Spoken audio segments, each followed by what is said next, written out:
चूँकि aplastic anaemia एक cytotoxic T cell mediated disorder है, तो इसमें जो आप बेसलाइन कह सकते हैं इम्यूनोसप्रेशन थेरेपी के तौर पे वो ATG है, एंटी थाइमोसाइट ग्लोबुलिन।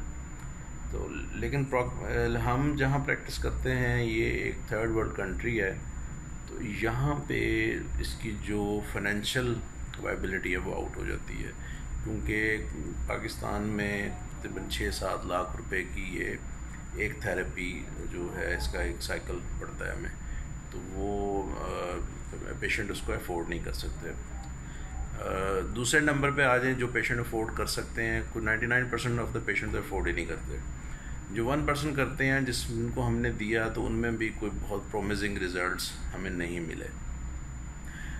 फिर हम आ जाते हैं poor men's immune suppression therapy, वो आ जाती है कॉर्टिकोस्टेरॉइड्स, प्रेडनिसोलोन जो है वो, चूँकि हम ओरल है, ज़्यादा इंजेक्टेबल तो आपको ये 1-2 साल तक चलनी होती है, तो इंजेक्टेबल तो इतना लंबा अरसा नहीं दे सकते, तो ओरल प्रेडनिसोलोन हम देते हैं 1 मिलीग्राम पर केजी पर डे से शुरू करते हैं, तो उसको 1-2 महीनों में हम टेपर करके तो 0.5 मिलीग्राम पर केजी पर डे पे हम उसको ले आते हैं।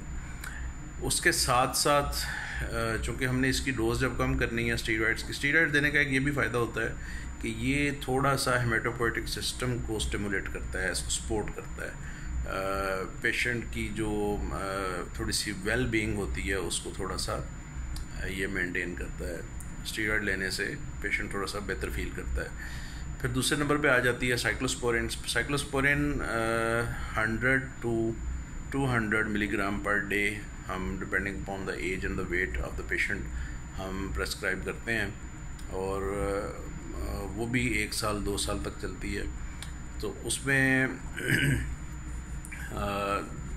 उसमें देखने में यह आया है कि तकरीबन फ्रीक्वेंटली उसमें पेशेंट्स जो हैं वो हेपेटोटॉक्सिसिटी डेवलप कर लेते हैं या नेफ्रोटॉक्सिसिटी डेवलप कर लेते हैं, यानी कि उनके लिवर या किडनी में डैमेज शुरू हो जाती है। तो उसमें हम फिर उसको स्टॉप करके उस मेडिसिन को, तो हम माइकोफिनोलेट मोफेटिल को हम 2000 milligram 1000 to 2000 milligram per day depending upon the age and weight of the patient हम उसको शुरू कर देते हैं।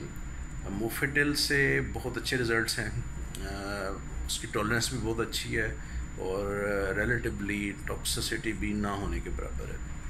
लेकिन ये दोनों drugs cyclosporine and mofetil are very expensive, 400-500 रुपये पर डे का इनका कॉस्ट आ जाती है। तो फिर हम चले जाते हैं निस्बतन सस्ती इम्यूनोसप्रेशन, स्टीरॉइड प्लस एज़ाथायोप्रिन। एज़ाथायोप्रिन काफ़ी सस्ती है, वो आपको 40-50 रुपये पर डे पे कॉस्ट करती है।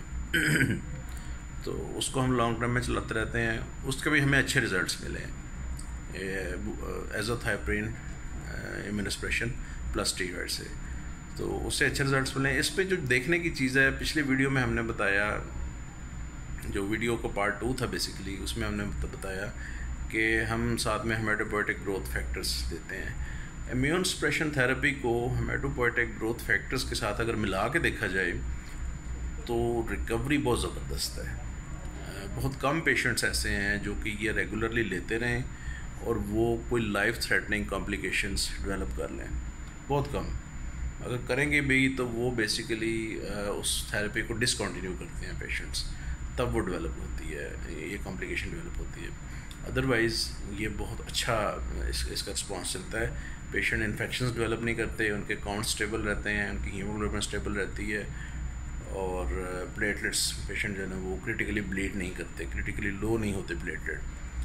और उसके बाद ये है कि जिन पेशेंट्स ने, हमारे पास तकरीबन 24-25 पेशेंट्स रहते हैं एक वक्त में, आजकल ज़रा कम है थोड़े से, तो उन 25 पेशेंट्स में हम जो देखें अगर कि जिन पेशेंट्स को हम IST यानी इम्यून सप्रेशन थेरेपी और हेमेटोपोइटिक ग्रोथ फैक्टर्स मिला के देते हैं, वो patient they do very good.